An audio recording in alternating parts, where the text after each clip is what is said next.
ugu dambeyntii waxaa soo baxay moobilkii la wada sugayay sanadkan ay shirkadda Apple soo saarto ee ah iPhone 14.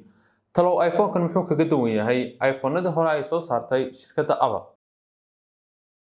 Assalaamu calaykum, magacaygu waa Cabdishiid. Maanta waxaan ka hadli doonaa moobilka ay xalay soo saartay shirkadda Apple ee ah iPhone 14. talow iPhone 14 maxaa ku cusub, featureskiisu noocay u ekaan doonaan? Haddaba haddii aan eegno iPhone 14 waxaa laga soo saaray 4 model. afartaasoo kala ah iPhone 14, iPhone 14 Plus, iPhone 14 Pro, iPhone 14 Pro Max. Saad arkaysaa meesha waxaa ka baxay modelkii loo yaqaanay miniga. Qaab dhismeedka iPhone 14, iPhone 14 iyo iPhone 14 Plus qaab dhismeedku waxay uga yihiin modeladii loo yaqaanay iPhone 13-ka. xagga iPhone 14 Pro iyo iPhone 14 Pro Max ay ka design duwan yihiin. Haddii aan eegno dhinaca kamarada, isbedel weyn ayaa lagu sameeyay. waxaa lagu soo kordhiyay injiinka loo yaqaano photonic engine kaasoo awood siin doona iftiinka hoose kamarada. Marka laga hadlayo main kamarada, shirkadda Apple modeliskeedii hore waxay ku soo saari jirtay 12 megapixel, laakiin sanadkan main kamarada waxay ku soo saartay 48 megapixel. waxa kale oo lagu soo kordhiyay feature loo yaqaano action mode. badanaa waxay dhici jirtay marka ay muuqaal duubayno, haddii muuqaalka uu qof naga duubayo, haddii uu dhaqdhaqaaqo muuqaalkuna uu nala dhaqdhaqaaqay. laakiin hadda iPhone 14 waxaa lagu soo kordhiyay feature-ka loo yaqaano action mode kaasoo kaa caawin doona in hadduu qofku siduu doono u dhaqdhaqaaqo aanu muuqaalkaagu dhaqaaqi doonin.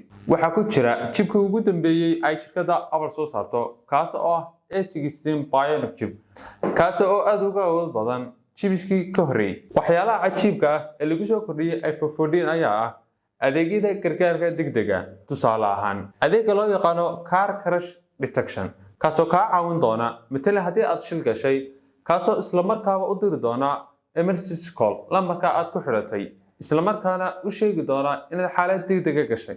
adeegga labaad ee cajiibka lagu soo kordhiyay ayaa ah adeegga loo yaqaano emergency source satellite kaasoo kaa caawin doona matala waxaad joogtaa meel saxara, waxaad weyday wax internet ah amba wax ateenaba.